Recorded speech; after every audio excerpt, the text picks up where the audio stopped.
reversal. That's a cracking right hand, and that must finish it. It must finish it. Taylor trying to catch himself, using his jab. Eats a right hand, another right hand, and he goes down. Oh my goodness! The dream is made real.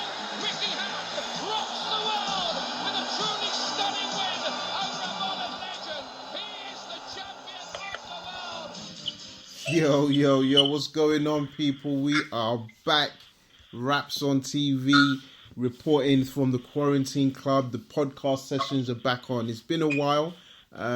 We hope everybody that's going to be listening in, I hope everybody's been safe. Everybody's been looking after their family. It's been a crazy 3 months. It feels like a long time, but it's been 3 months since I sat down with the guys and we decided to do a podcast talking about boxing. But I'm joined, as always, by Mr. Sam and one of our resident callers, Uncle. Sam, Uncle, how you both doing? I'm all good, man. I'm just, mixed emotions, as probably you are, and a lot of people of colour. But I'm good, man. I'm good. Good. And Uncle? Yeah. I'm good, Kojo, obviously, with trying. We've had the whole COVID vaccines. There's been no sport, no boxing, nothing. We just hope that I think we should also think of all the people who've passed away. Yes. In these times in North America, all over the world, really. Yeah. Not the UK. I mean, we're bearing a heavy toll as well. Yeah, exactly. I think it's definitely want to send our condolences and thoughts to those that have lost loved ones. There's been some from the boxing world, some coaches, and obviously I think most famous, obviously we know Anthony Yard, he lost his father and his grand. So, people that are within the boxing world have passed away and people in the boxing world have lost family. So it's definitely a sad time. I think the timing of this show is probably quite sweet because we had meant to do a show yesterday for those listening. So today's a Wednesday, so we will be back to doing the shows on a Tuesday. And just through timing, I couldn't get it done, but we're doing it today.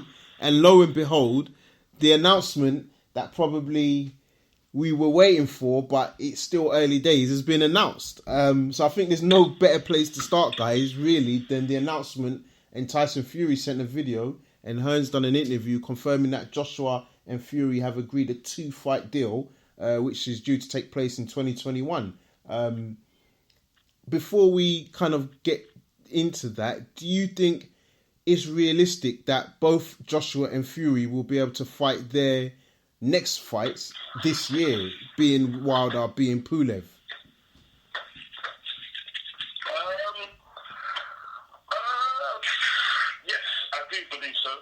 Mm-hmm. I do believe that is more than possible because, as we're starting to see the red tape of lockdowns get eased and eased, I believe there is an opportunity for both of these to have a fight.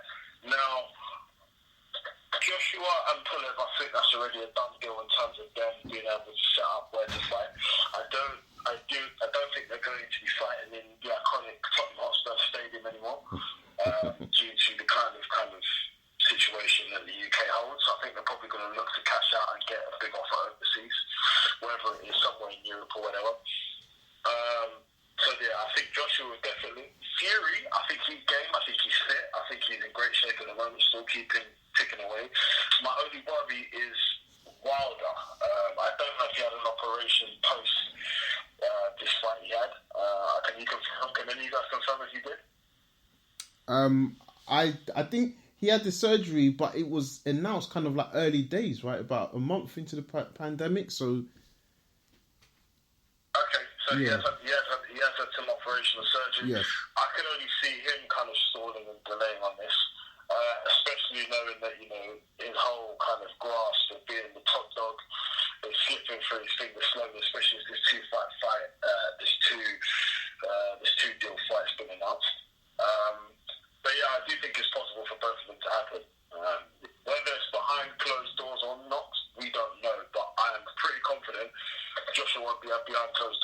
What? Yeah, Okay. yeah. Uncle. Guys, Yeah. I think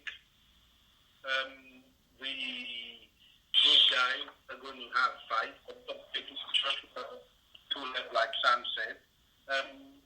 As far as Fury and Wilder, it's a contractual situation. So, it's a legal right, and it is in the contract. So I expect it to happen. Now, I do not expect it not to happen, especially since I've heard Wilder Fury 3 is going to be later in the year. So I expect it in November, December, and like you say, it could easily go abroad. I think what we shouldn't miss is that there's actually a complication, which is Dillian White's mandatory position for the WBC title. So it may well be that prior to Fury and Joshua fighting, Dillian White gets his shots sometime in the first quarter of next year against Fury before we have hopefully Joshua and Fury. Yeah. Okay. Okay. And then so now I think there's no better place to start with the Joshua Fury. Now that it's been announced. Do you guys believe they've not said anything around the split, but do you believe the first fight is 50-50? I believe so. That's the indication I'm getting. Just because, to put it into context, I think prior to now, Joshua would never have given Fury 50-50 because he's the money with the box office hit. But the fact of the matter is, Fury has now become a big star in America. Yeah. So Fury can bring the whole US market. Of course, it's big at home. Joshua has the British public, big box office here. He's known a bit in America. He's known in Africa, Nigeria, the Middle East. So I think the fight's just so much bigger. The 50-50. Now they're still going to make a ton of money, and it'll be interesting. But I reckon that the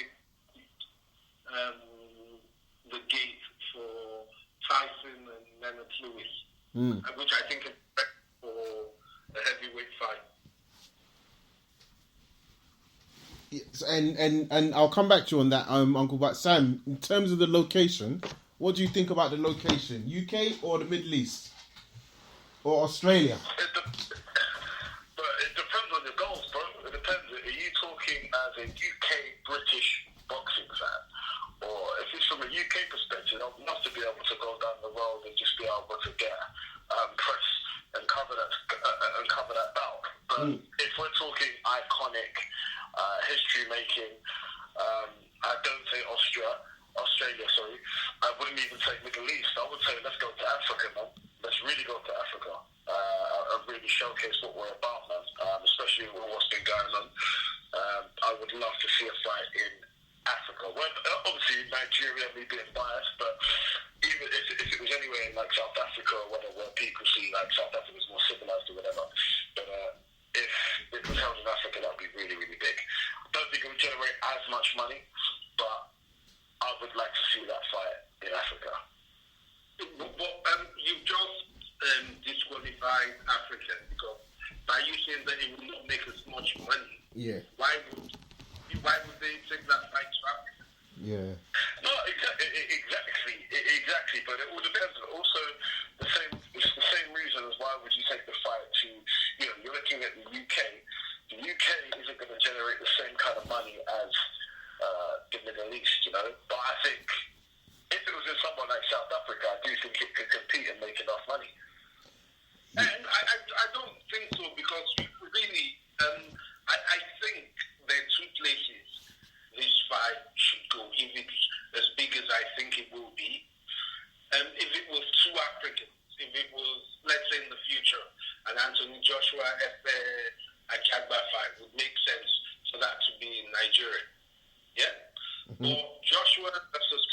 Fury. I think the only three places it could happen in the UK, which will make a lot of money in the UK, but will not be the biggest money. I think it's Las Vegas or the Middle East, because you could sell. I think you can do big pay-per-view numbers in America as well. But the Gulf states, Saudi Arabia, are going to pay a hell of a lot of money. And to be honest, look, don't let's kid ourselves. This is professional boxing. Having been a manager myself in my time, I would always go for where we can maximize. This is boxing. You go where you can get the highest buck. Yeah, I mean, look, I have to say, I agree. I think there's two things around the money. I have to be honest. I think typically, I actually think this could have gone out to Saudi first, and it probably may still go. But I actually think it's going to happen in the UK for the first time. I think with everything that's kind of gone on, I think it would be a boost to the economy. I think from a business sense, and I do also think if you look at it from an iconic sense, that's probably going to be more fitting to have it in Wembley. Even though I know Tyson Fury's from the north, so maybe people might say, "Oh, he's not a Londoner," but I just think Wembley is still an iconic stadium, somewhere he would love to fight. Joshua's already done that, and I just think with everything, as much as we know money does drive decisions, I do think they're going to be a bit cautious of not coming across as over greedy, because I think the biggest pay packet is maybe a China, maybe a Saudi Arabia. But how does that affect the fans? How many fans are really going to be travelling to China at the least, maybe Saudi? So I personally can see the first fight being in the UK. I'm not saying it will, but I could see that happening, and I think there will maybe be a bit of people saying, listen, what would that do to the people, like the spirit? They can, just like Sam said, go down the road or travel an hour or two and get to watch it live, as opposed to flying and booking a flight and so forth. Kojo, I'd like to take up that point with you. Yeah, sure. Just a little bit more. You see, we need to get away from this. The reason this fight will happen in the UK would be for sentimental reasons, and you can have, let's say, in a perfect world, you easily sell out 90,000. Great atmosphere at Wembley. Yes? Mm-hmm. Yeah. But now, but the truth of the matter is, if you can get a massive pay-per-view in America, and you sell out Las Vegas, because this kind of fights, we now know, Mayweather has shown us that you can sell some tickets for thousands of dollars. Yeah? Mm-hmm. Thousands of dollars, plus the pay-per-view and everything, and you make hundreds of millions, yeah? Which, just because of the size of the UK, you cannot do. Mm-hmm. I'm sorry, this is not, the two fighters are British, but this is not the British heavyweight title of the world. This is the heavyweight championship of the world, and it deserves to be on the biggest stage. Las Vegas, Nevada, is the world capital of boxing. Mm-hmm. So I make no apologies for it. I know some. I agree with that. Listening. I don't have no. I don't like it. But, you have to go where the biggest money is. Full stop. But do you not think with the thing is with in America, and it's just to pose that question though, do you not think the fact it's two British fighters, Fury, let's be fair, he needs the dance partner to sell. So as much as we'll say he has done well, but if we want to really break down his attendance, that's been poor outside of the Wilder fight. Joshua done well in the US, but he's also lost the only time he's fought there. So that's why I just... Yeah. You're saying some very key things, and I'm glad you did. And I think I need to just drill a bit further. Yeah. Right? I know, especially in these times, I know there's a lot of talk about race because of what happened to George Floyd. But let's never forget, and this is just facts.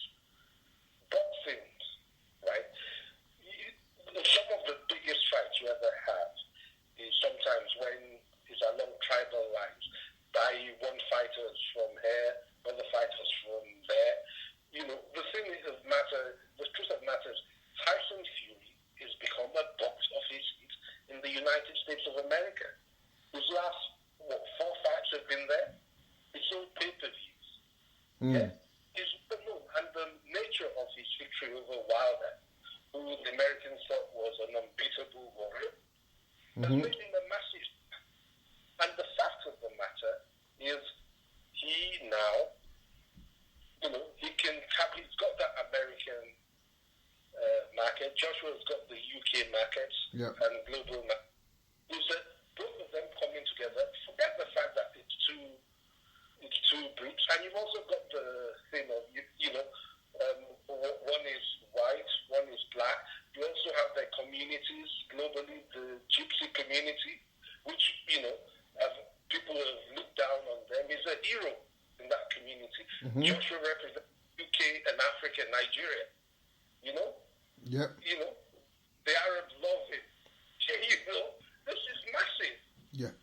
So you have to go where you can get the most. Look, I'll tell you something. These opportunities will not come again. You need to cash out. Yeah. I mean, and I mean, look, I'm not denying that.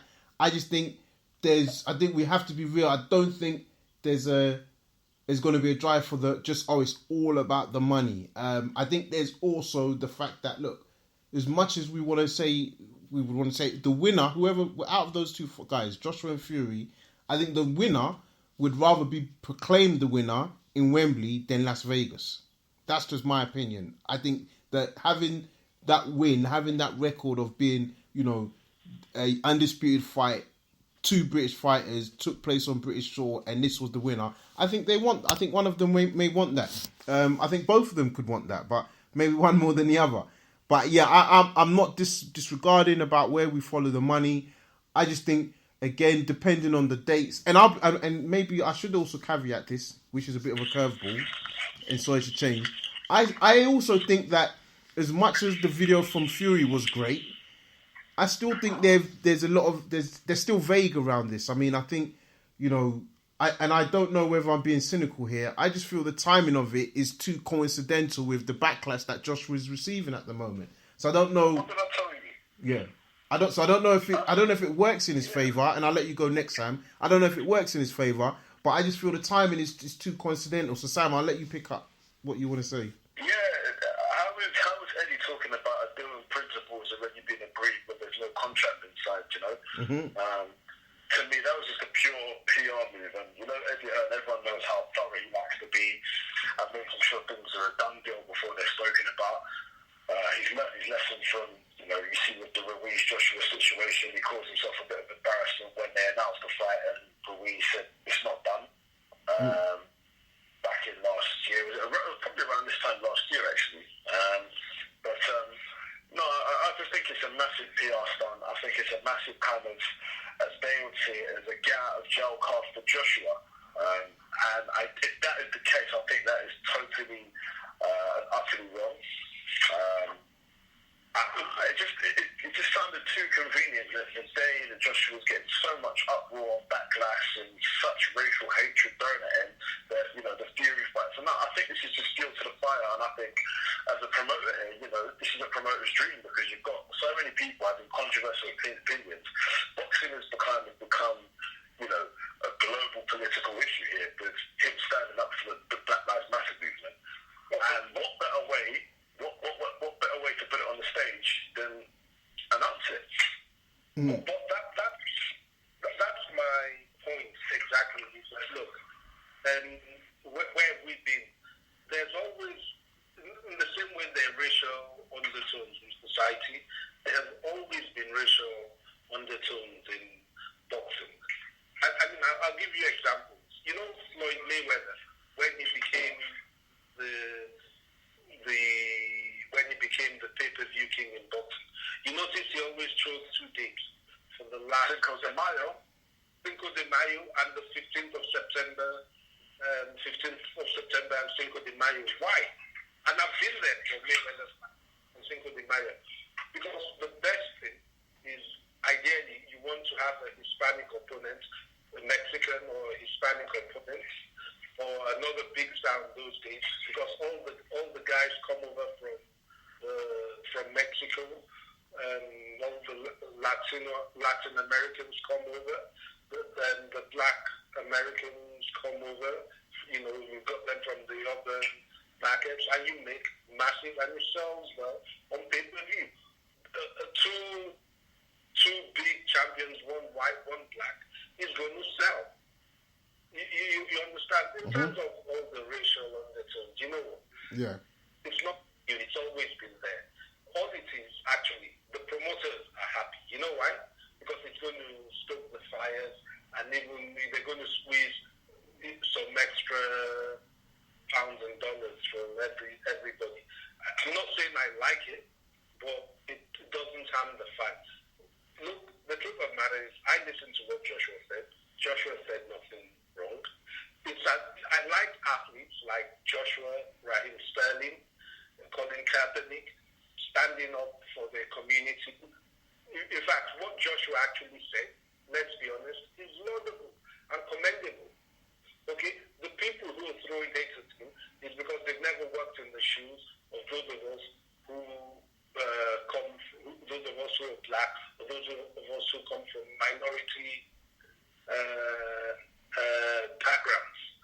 You understand? You even see some of the stupid things that some people are saying about the death of George Floyd on the internet. So yes, you've got all the keyboard warriors. Look, that doesn't bother Joshua. Joshua's job is to keep learning his craft and to be in the best possible position he can be when he fights Tyson Fury for the undisputed heavyweight championship of the world. Tito Fury is the same thing. I think both guys are great fighters. Okay? As you remember, I'm one of the guys who was adamant when everybody thought I was mad that Tyson Fury, not only would he beat Deontay Wilder, but he would knock him out. You know, and people thought I was mad. I wasn't mad or anything. I'm a boxing man. I know what I see. I know what I see. Tyson Fury is a great fighter. Anthony Joshua is a great fighter. This fight is going to be, I'm going to make a prediction now. I'm not going to tell you who I think is going to win yet, but it's going to be a fight like Larry Holmes versus Kenny Norton in 1979. The world needs this. It's going to be like Riddick Bowe and Evander Holyfield. And Lee Fraser. It's going to be a battle of the ages. Oh, hold on. I've got to stop you with that. So during this pandemic, I watched Norton versus Larry Holmes. And I've got to say that was a cracking fight. And I'm not going to lie to you. I think I said to a lot of people after that, I said, listen, Holmes in his prime would beat Mike Tyson. Because that jab was serious, rock solid. And he took some shots from Ken Norton as well. So, who's your Ken Norton and who is your Larry Holmes? Okay, let me, guys, I don't want us to spoil future shows. I haven't heard your voice in a long time, Uncle, man. Let's go. The reason I say it is that once the contracts are finally signed, then we will go into the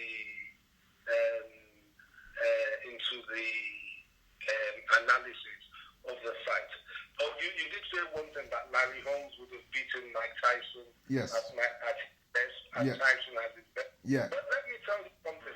When they fought in the late 80s, when the young Tyson knocked out Larry Holmes. Yeah. And Larry Merchant asked him how he thought he would have done against Larry Holmes at his feet. And Mike Tyson did not hesitate. He said, I would not have stood a chance when he was at his best because Larry Holmes is a legendary fighter. So I think even Tyson. Yeah. And he's fair like that. He's good. Was better than him. Yeah. And that's no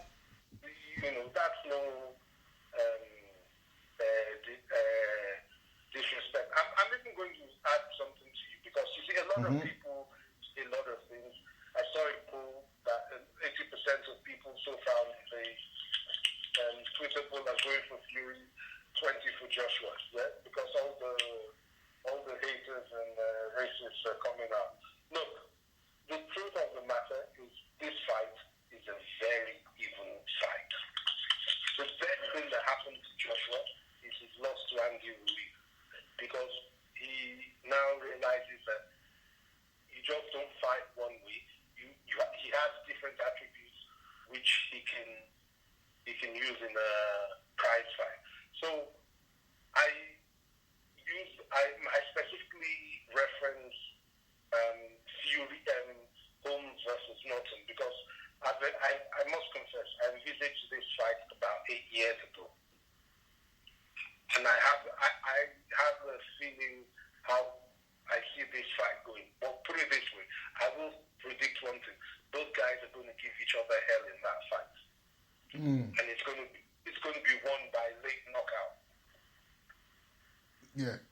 Okay, fair enough. So, Sam, I wanna come to you and I guess get your thought process. Uncle mentioned the Ruiz loss. I think it's fair to say Ruiz is not really the level of Tyson Fury. So, what type of a game plan do you think Joshua needs to employ against the Fury? We know in the Ruiz second fight, we saw that Joshua he boxed beautifully, he was on the move. But is that a tactic? Do you think that would work against Fury? No, he can't do what he did in Ruiz Joshua too, man. He can't do that. That's Tyson Fury's game. That's how Tyson Fury wants you. I think if Joshua's really going to do this, he's going to have to get rough and tough to this guy. He's going to have to really get up and close in the face of Fury and just don't give him any kind of thinking or breathing space. He needs to really be, when I say in the pocket, I would argue to say he's got to have an in the pocket kind of game plan with Fury, especially timing when he goes in and out the pocket, because I thought that would be very crucial, because Fury comes when you're not big, when you're kind of waiting for him to do it. This is what Fury's the best. When you're kind of just second guessing and just waiting for the man to next do the move, I think that's what Fury is best. I think an uncomfortable Fury is when you put so much pressure and really get in the pocket of Fury. Like, even we look at Wilder, even though Wilder's got a successful bang, he had a lot more success when he was really just putting it on Fury. So in my eyes, I just feel that Joshua really needs to be, his boxing skills need to be very, very slick, and just really need to be able to work on the inside and really get really rough and tough and mean with Fury. But Fury, to win this fight, all he needs to do, to be honest, is just kind of box the way he normally boxes, with a bit of a hint of how he boxed Deontay Wilder, The two in Las Vegas. Okay, yeah, okay. Fair enough. Uncle, I'll pose the same question to you. Well, I'm going to totally disagree with Sam, because you see, one of the things, as you know, I fancy myself as a bit of a boxing strategist, is that people always look for the audience. Yeah? And one lesson I always try and point out to everyone is don't look for what you think is the obvious. Strategy is going to be very, very important in this fight. Yeah? People don't even understand this. Yeah? In Fury's fight against Deontay Wilder, I knew what he was going to do, and I knew it would work. Mm-hmm. Yeah? But, and I mentioned about going with Sugar Hill before the fight, and I knew exactly what they were going to do. And it made me look like a genius the Monday after the fight. No, it wasn't a genius. You got to study boxing. Look, he needs what Joshua needs to do is not fighting the way he fought the second time. Yeah? Or necessarily fighting. It's a combination of things from Joshua's perspective. Joshua is a fantastic athlete. Yeah? A lot of times he fought not using his athletic ability. He now knows he can use his athletic ability on your toes. Joshua is very fast. People forget how fast Joshua is because they always thought of him as this powerhouse. Yeah? Joshua is very fast. Don't be surprised if Joshua is a faster, is actually faster than Fury. Yeah? Fury is quicker. There's a difference between being faster than someone and being I would have given Joshua speed though, Uncle. Hold on. I want to break this down for you guys. Joshua is faster in the same way Andre Dirrell, is a faster fighter than Andre Ward. But Andre Ward is quicker. Floyd Mayweather is quicker than Zab Judah. Zab Judah is faster. Fastness is pointed to be quicker. Quickness is in the mind because you see the moves, before the trigger happens. If Tyson Fury actually made, believe it or not, Tyson Fury did make some mistakes in the fight against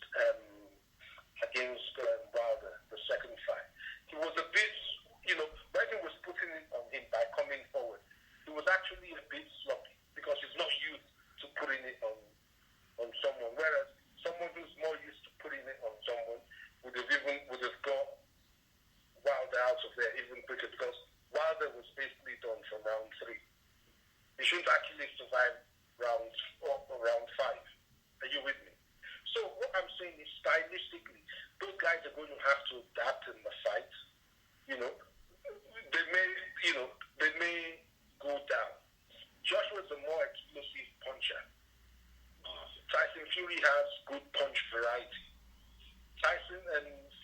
Joshua's very athletic, and Fury is very mobile. Now, there's a problem. If I was training Tyson Fury, one key problem I would have in this fight is that Joshua is getting better. If you've been watching Joshua's fight closely, he's getting better. His ring intelligence and IQ is getting better.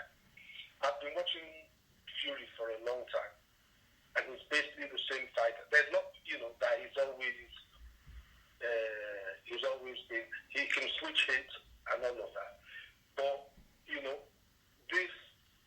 this is a very, very close fight. Some people think, because he beat Deontay Wilder, it's definitely, Joshua is a good, solid, has got good, solid fundamentals, which Deontay Wilder had.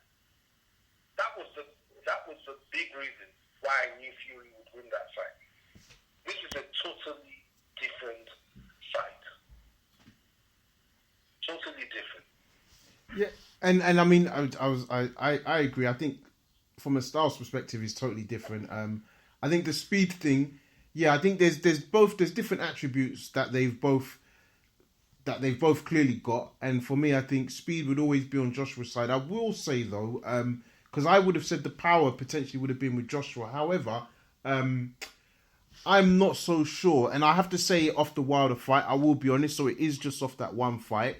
But one thing I would say with Joshua is I felt that he doesn't punch as hard as he looks. So he's always been a muscular guy. He's a big guy, but I felt it takes him a while. Not that he's not doing damage, but I don't see him as a one punch knockout, and it takes him a while to really, in my opinion, put pain on in his opponent, for them to feel the beating. I think the last time I personally saw it was in the Brazil fight, but even whether it was Parker, whether it was Takam, I don't think there was any fear of his power necessarily. So I think it's going to be interesting, because Fury is at the moment, his game plan looks like he's walking down fighters, and I think that's probably the game plan he might take to Joshua. So it's definitely going to be interesting. So moving off that though, I mean, I don't know if there's anything else you guys want to say on the Fury Joshua, because it is down the line. I don't know if there's anything. Well, one thing I want to add, in terms of the last thing you said about punching power. You see, people need to be careful. Look, it's not being a one-punch knockout artist. It's not what boxing is all about. I'm more interested in things like punch variety. There's no point in me trying to land the haymaker on you, and not connecting and missing and hitting the wind. It is making your punches count, and at the right time pulling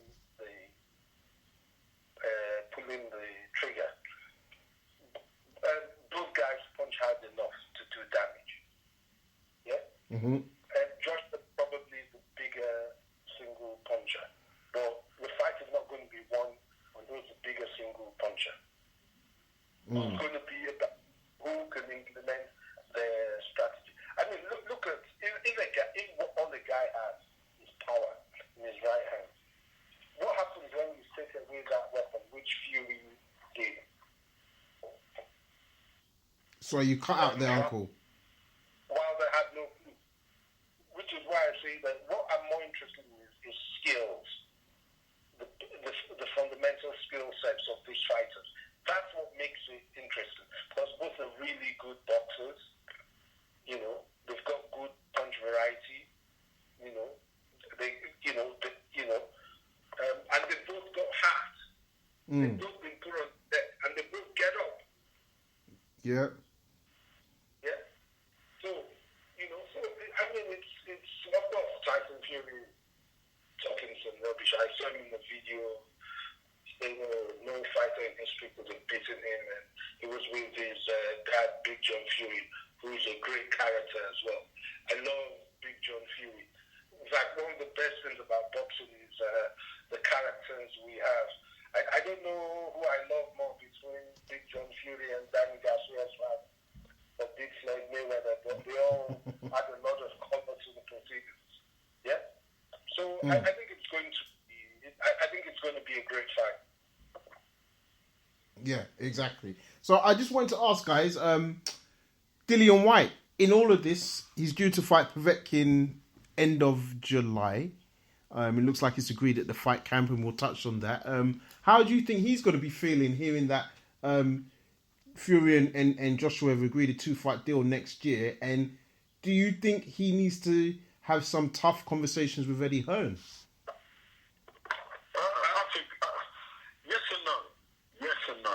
I feel that these conversations were always kind of, I think they've been had in terms of any kind of making it look, mate, you might not be able to get out in 2021, 2022 might be, but, you know, ultimately this could help you earn, Eddie Hearn will have a good financial plan to keep Dillian Whyte sweet, especially with that, especially with the distraction of the crossover fight and MMA, which could generate a lot of money for Dillian, whilst also kind of not painting an image or having for him to sacrifice or put in jeopardy his WBC position.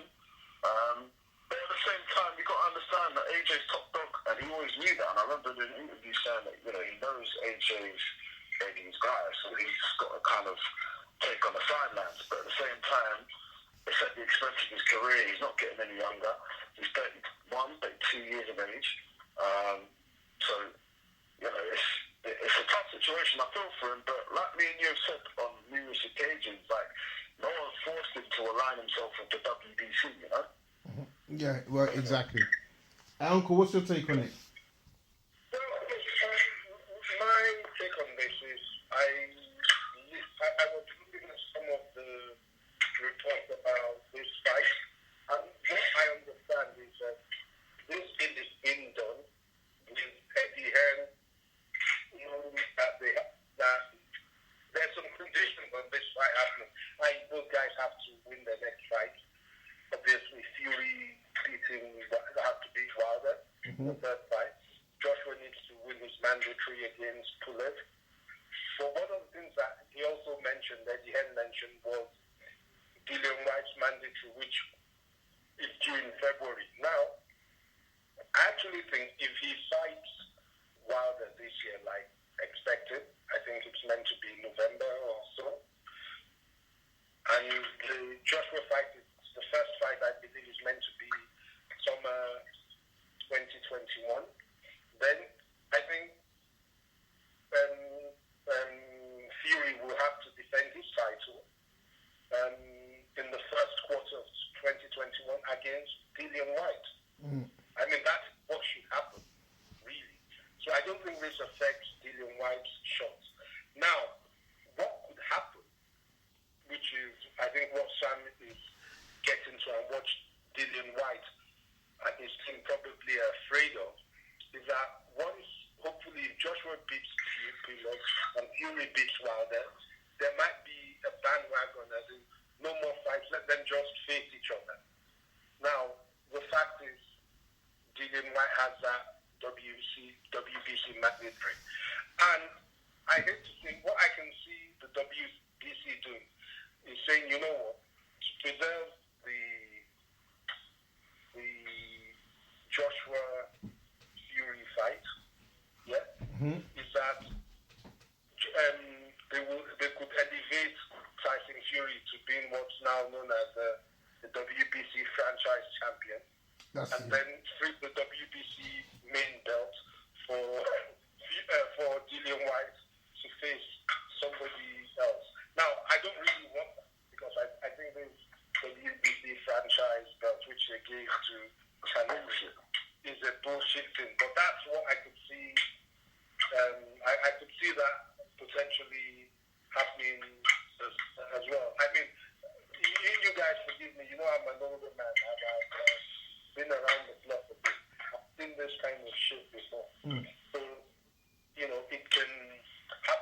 ideal world for me,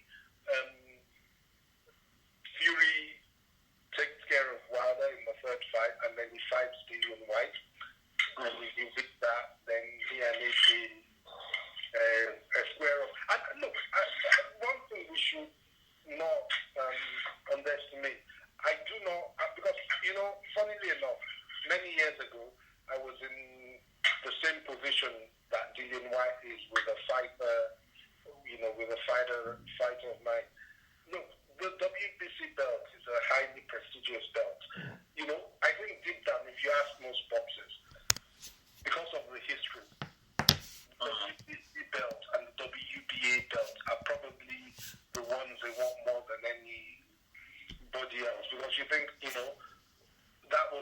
were the belts won by Sugar Ray Robinson and Muhammad Ali and Sugar Ray Leonard. So, I mean, you cannot blame Dillian White for wanting to fight for the WBC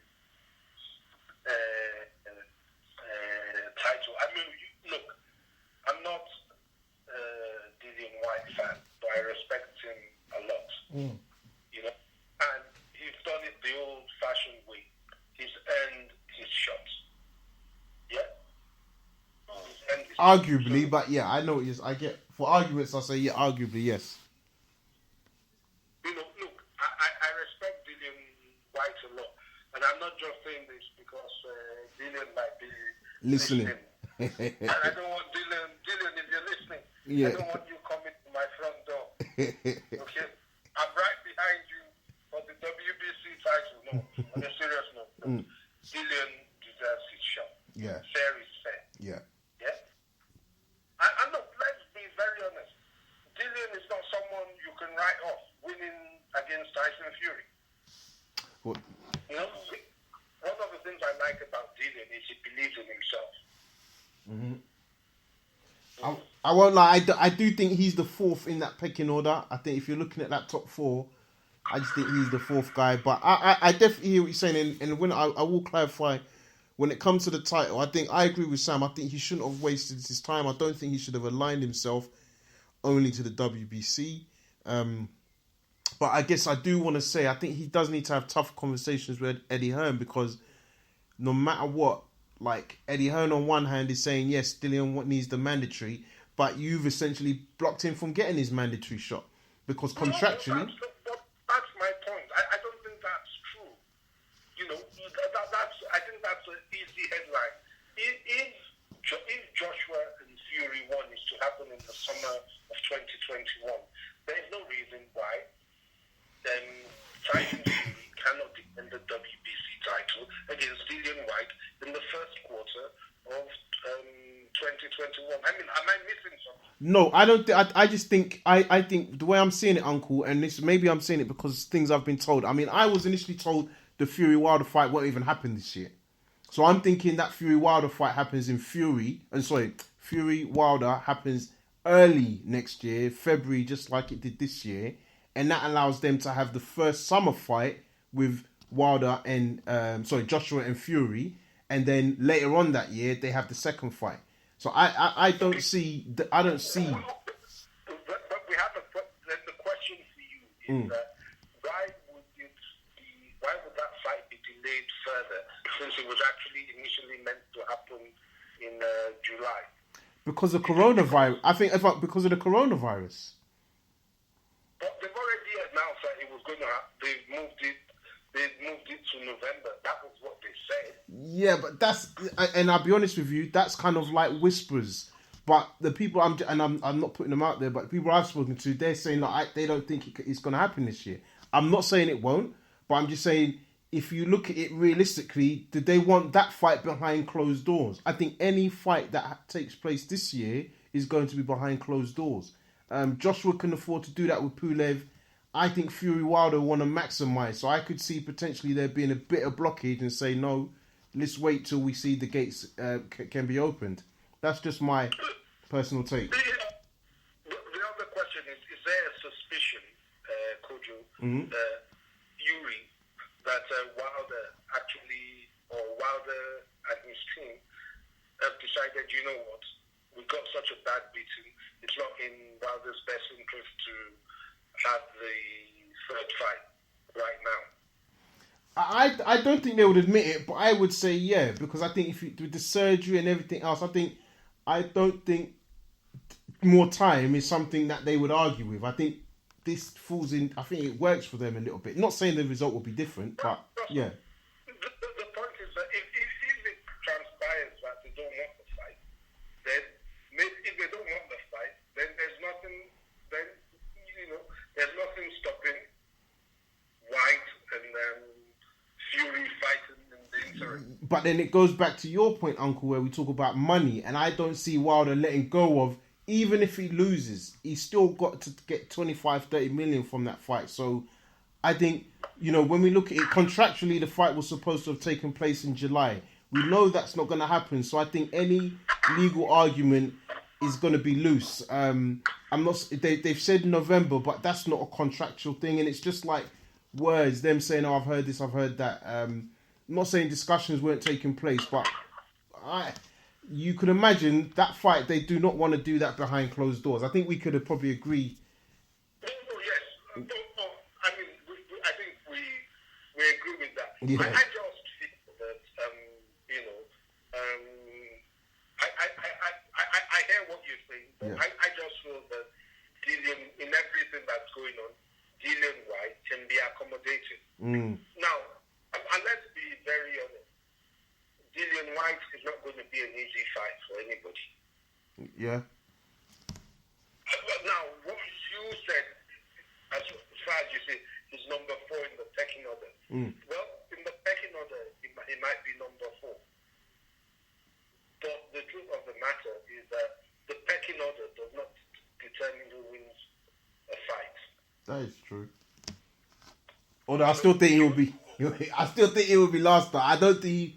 I think as mad as it sounds, yeah, I still think the other guys kind of take care of him. I think they all beat him. I have to be honest.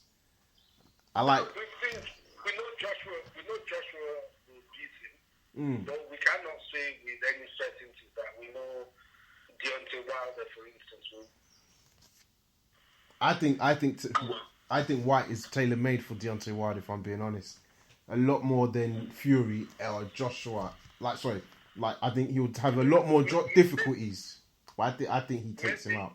Maybe not. But one thing I know about boxing is that until you get in there, which is true. A lot of people thought Marco Antonio Barrera would be ready-made to order for Nassim Hamed. But when they fought, not only did Barrera have actually outboxed Prince Nassim. Like you say, there's nothing like getting a guy at the right time. Yeah. I agree. I mean, again, in his opinion. So, yeah. So I think it's going to be interesting to see how it plays out. But I do think White has got the short end of the stick because I just don't think any of... And the other thing as well, Uncle, is we talk about the money. And let me be clear when I say this as well. He's still top 4. So within that 4, he's still a dangerous... Is that a fight that Joshua or Fury want to risk if they know that Undisputed's in the front of them? Like, is that the fight that they're gonna get up for in terms of motivating train, and B, is it really worth the risk if you know like what's next? I don't know. The truth of the matter is every fight is a risk. Yeah. We know that, but you know what I mean when I say that, Uncle, as well. You know what I mean. I know what you're saying. But Yeah. You know what? As we're talking right now, yeah. As we're talking right now, I know for a fact that Pulev and his team are thinking, you guys keep making your plans. Pulev, in his mind, fully believes he's coming to win the title of Anthony Joshua. I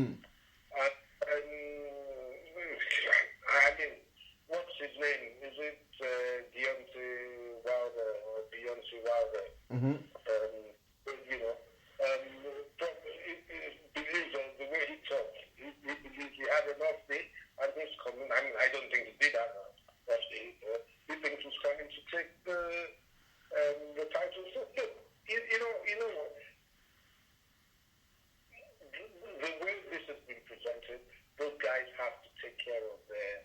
existing to.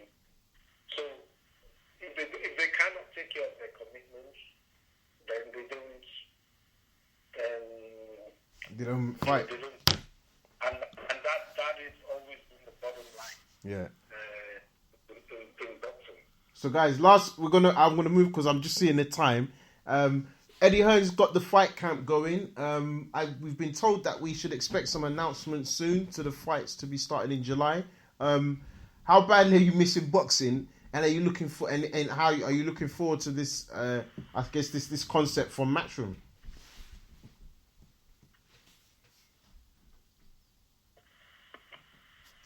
Hello. That's it. Hello. Is Sam taking that or am I taking? Yeah, repeat that, please, bro. So, Okay, so I said, yeah. Sam was talking to his girl on the Snapchat. I said, with Eddie Hearn announcing the fight camp show that's taking place at the Matchroom headquarters, are you looking forward to that? And what kind of do you think it's a good concept that he's got going? Yeah, it's a good concept. I can't lie. It's unique. It's smart. Eddie Hearn again, he's kind of getting ahead of everybody else in that regard. Yeah, I think everyone's just going to be looking forward to watch boxing full stop, whether it would have been Frank Warren starting it or not.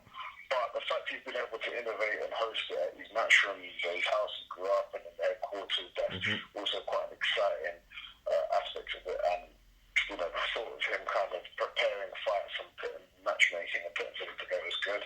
I mean, he's trying to step up young Conor Benn and fight Ashley Theophane. I think that's a fight that Conor shouldn't take. It's a very risky one and it will kind of expose him if he's not careful. I think that will actually expose him if he's not careful. I'd stay away from that. I mean, he's inconsistent. As much as I do like the brand of Conor Benn, I just don't think the brand matches up with the fighter in terms of you can't go from calling out Josh Kelly to then fighting Ashley Theophane, you know? I think I want, if anything, I want Mr. Congo to knock him out, because I feel like Congo taking Ben will really elevate Congo's career, which is what he's deserved. You know what I mean? But is that because that fight? Is it been confirmed? I know there was so much back and forth with that. No, because Theophane didn't take it. They tried to give him 2 weeks notice or something, or 3 weeks or something. Yeah, but I don't think Conor Benn and Congo. I can't see him taking that fight either. Yeah, no. Congo's not going to take that fight. Oh no, Congo would take that fight against Conor Benn, I think. What, within 2 weeks notice? Oh, 2 weeks notice. No. But what I was saying is Congo was supposed to fight Luther Clay, and then Luther Clay's pulled out. So I think Congo's been ready. Clay's got other. I think his team want to move in a different direction. Well,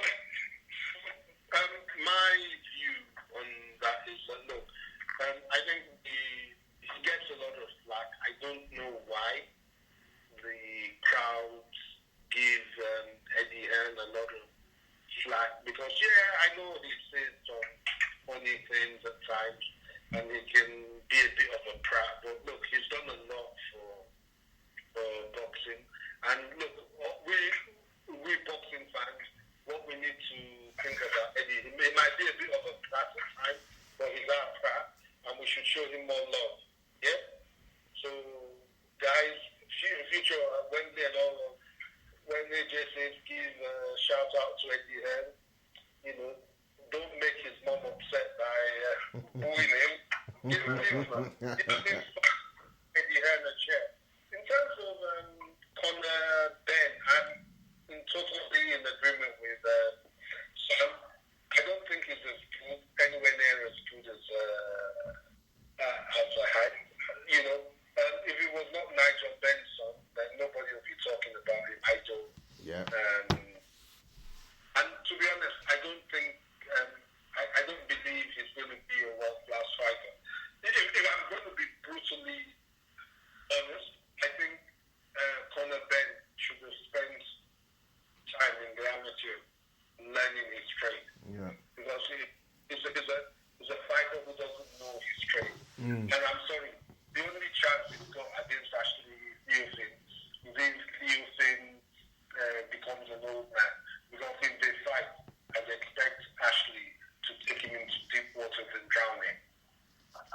Yep.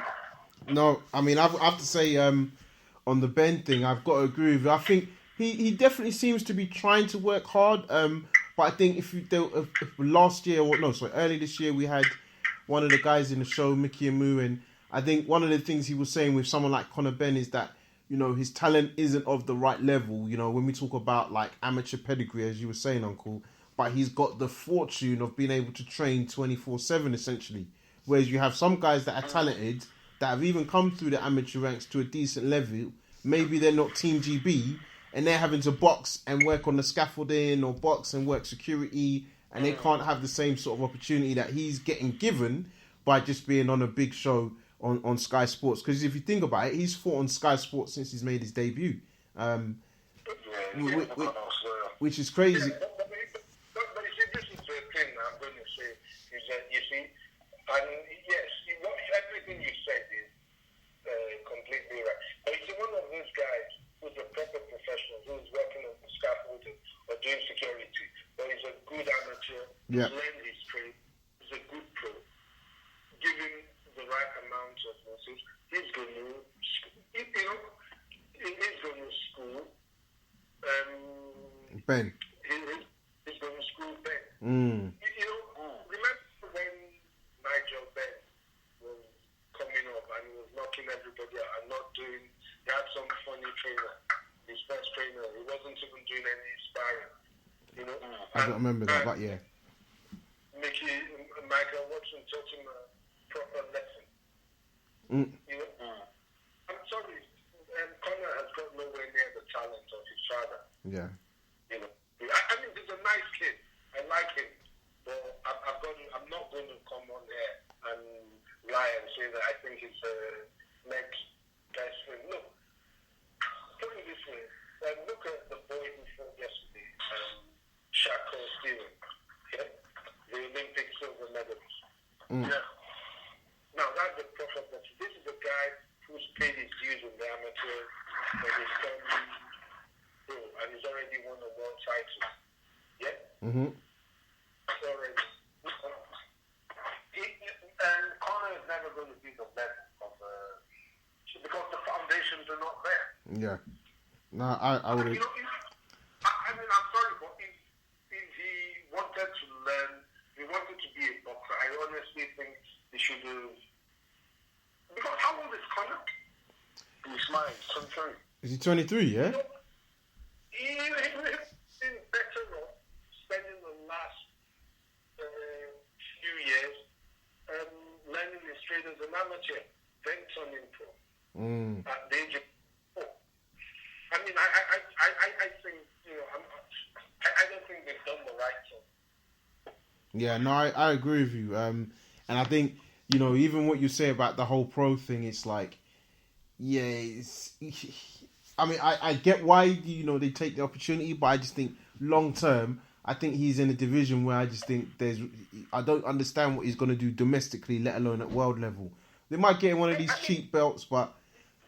I mean, you've got, who's the top guys in this division? Guys like Ramirez, Josh Taylor, Regis Progress. That's what I'm saying, yeah. I mean, and even... The guy Josh Kelly struggled against in America, who was meant to be like a journeyman. Yeah, I was going to say Sugar Ray. I was going to say Sugar, but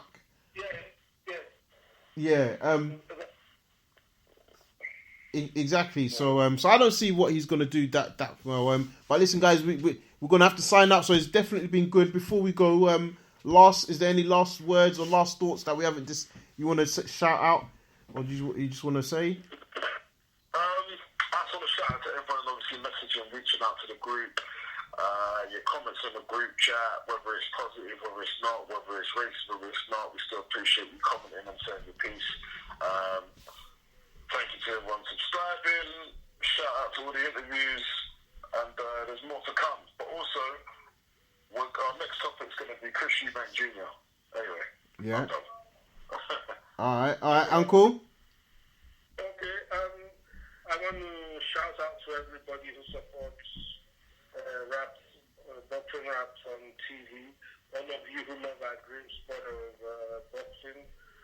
we look forward to getting out of this COVID-19, for sport to come back, for boxing to come back. I've missed it. You've missed it. We've all missed it.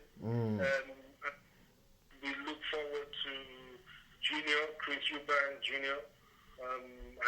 That's a good example of the son of a fighter who's going to learn his trade. Yes. Like him or hate him, Chris Eubank Jr. is relevant at world level. Yeah, exactly. No, I hear you on that. So no, appreciate you guys dialing in. It's been a pleasure as always. And to everybody, it's been a while, but we will be back doing more consistent content. So look out for the podcast, look out for the interviews that will come on YouTube and Facebook, our live shows. But most importantly, start looking out for live short discussions that we're going to do, and we want to get your feedback. So just want to thank Uncle and Sam again for joining the show today. All the best, and we are out, guys. Peace. Cheers. Cheers.